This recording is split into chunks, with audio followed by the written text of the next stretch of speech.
In paradise, where the sun kisses the sea, where vibrant cultures dance to the rhythm of life. Yet, beneath this idyllic surface, a silent storm brews. In the Caribbean, a region synonymous with beauty and vitality, an unseen adversary lurks: diabetes.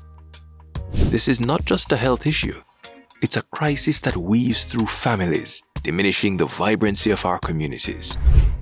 With a prevalence of 17% among adults, diabetes isn't just a statistic, it's a reality that touches lives, reshaping futures.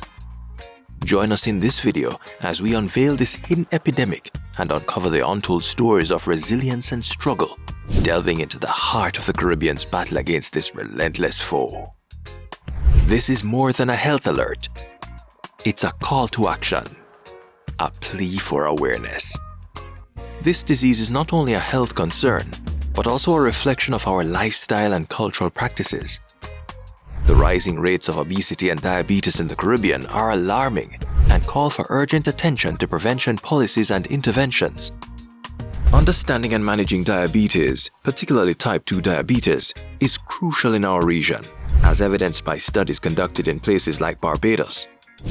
It's essential to increase health literacy and implement lifestyle interventions to combat this growing epidemic. Focusing on the broader context of diabetes prevalence, it's important to note that this health issue is a growing concern, not just in the Caribbean, but globally. But in this presentation, we're focusing on the Caribbean region. The number of people living with diabetes in this area is projected to increase by 24% by 2045. This alarming trend underscores the need for comprehensive awareness and intervention strategies.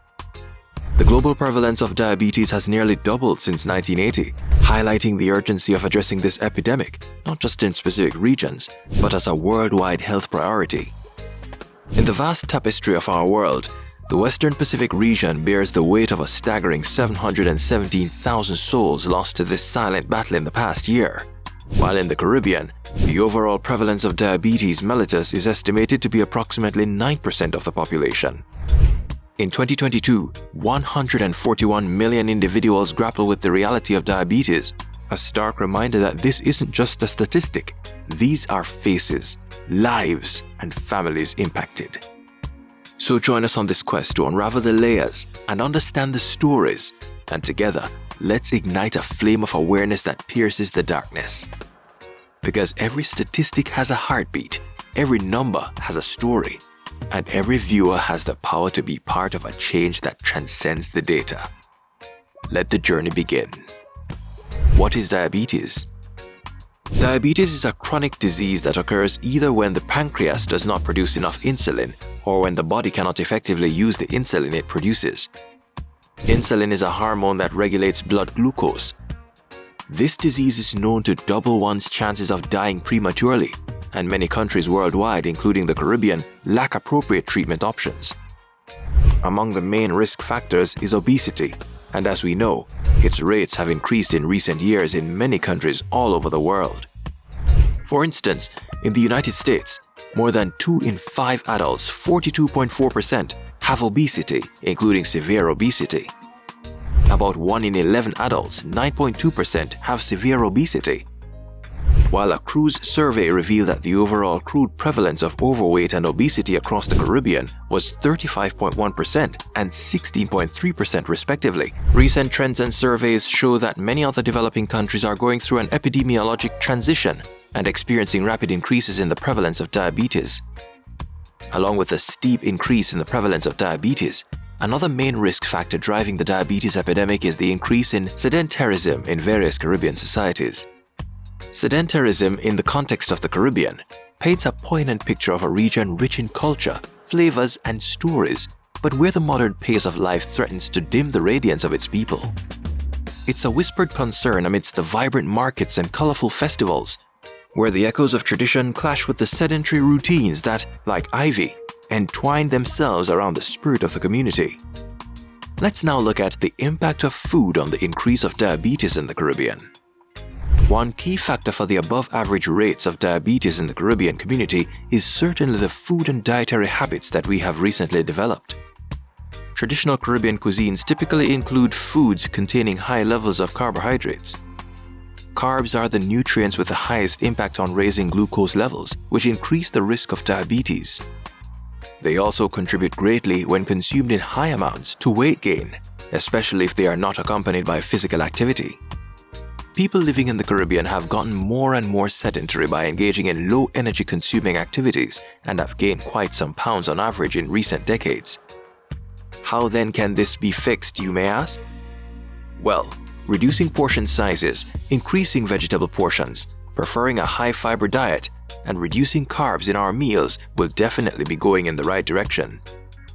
The increasing popularity of Americanized fast foods and Americanized types of nutrition from abroad has also certainly contributed to the increase in carbohydrate intake and therefore the high rates of diabetes in the Caribbean.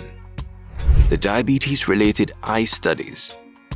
Interestingly, a series of studies were carried out in Barbados between 1988 and 1992. The BES, or Barbados Eye Study, included over 4,600 random Barbadian-born people between the ages of 40 and 84, and its protocol involved an interview, various ocular and anthropometric tests, and blood pressure measurements. The results showed that diabetes was present in 19.4% of Black, 15.2% of mixed, and 7.5% of white racial groups. In the Black and mixed population, diabetic retinopathy was dramatically prevalent, bringing the study to the conclusion that, in the population of Africa origin, approximately 1 in 17 persons had retinopathy. Among those with diabetes, 28.5% had retinopathy, and 8.6% presented clinically significant macular edema. This groundbreaking study enlightened the racial-related concerns about Caribbean people becoming more and more prone to diabetes. Naturally, our healthcare systems need to focus on this discovery and find a way to improve the Caribbean quality of life. Before we dive deeper into this insightful exploration, if you're finding value in our journey through the various connections between lifestyles and diabetes in the Caribbean, don't forget to show some love, hit that like button, and subscribe to our channel for more engaging content. Your support fuels our mission to spread awareness and understanding. Now, let's continue this important conversation. CARIDIAB, Caribbean Diabetes Project. Diabetes is a big problem for public health in the English-speaking Caribbean right now, and it's also a threat to the GDP of these developing island nations. There is evidence that the necessary interventions are at best poorly carried out, so macroeconomic measures are needed to start the fight against diabetes. As a part of the CCCC, Caribbean Chronic Care Collaborative, CARIDIAB, which is backed by the Pan American Health Organization, PAHO, wants to make life better for people with diabetes and make diabetes care better in 10 Caribbean countries in a way that lasts. Antigua and Barbuda, Anguilla, Barbados, Belize, Grenada, Guyana, Jamaica, St. Lucia, Suriname, and Trinidad and Tobago are the countries that are taking part. The project knows that these areas are cost-effective and doable ways to stop diabetes-related complications, like keeping blood sugar and blood pressure in check and taking care of your feet. There is strong evidence that a lot of complications related to diabetes can be avoided with good diabetes care and giving people with diabetes more self-control. The suggested actions are not only reasonably priced, but they might also save money in low and middle-income countries by lowering the medical costs needed to treat complications and other effects of the disease. An insight into the project. The overall goal of this initiative is to provide guidance and support in the creation and implementation of quality initiatives for diabetes care to Caribbean ministries of health and healthcare providers. Each of the countries involved is slated to assign to the project a healthcare planner and 2 diabetes care providers who will be supported by a group of experts in different aspects of diabetes care and quality improvement initiatives. This team will ultimately train local clinics and coordinate the implementation and evaluation of interventions, all with continuing review and support from the group of experts. The model was applied and shown to result in improved diabetes control in an innovative project in primary healthcare in Veracruz, Mexico, the VIDA Project, Veracruz Initiative for Diabetes Awareness, in the early 2000s.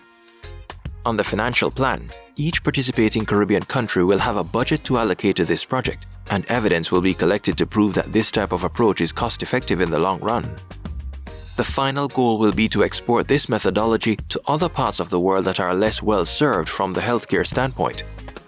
Before we wrap up, I have a couple of important questions for you, and I'd love to hear your thoughts in the comments below. First, what steps do you think can be taken to reduce the prevalence of diabetes in the Caribbean? And second, what are your thoughts on the role of sedentary lifestyles in the increasing rates of diabetes in the Caribbean?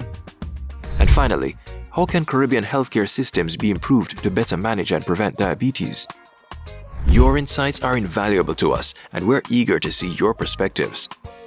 So please, take a moment to share your thoughts in the comments. And if you found value in our discussion today, don't forget to like and share this video and hit the subscribe button for more content like this. Your support means the world to us and helps us continue to bring you valuable information and insights. As we have seen, diabetes is spreading quickly in our region, especially throughout the English-speaking Caribbean. While more conscious and healthier dietary choices can help contain its expansion, it becomes evident that a proper initiative aiming to prevent and control it is necessary. This will help contain healthcare costs and improve the overall quality of life for Caribbean citizens in the long run. If you enjoyed this video, you will most likely enjoy this one on the top 10 healthiest Caribbean islands' healthcare systems. As we wrap up this enlightening exploration into the prevalence of diabetes in the Caribbean, please share this video with your friends and family. Thank you for being part of this important conversation. Let's come together as a community to address this challenge and improve the health outcomes for our people. This is Caribbean Focus by Jairi.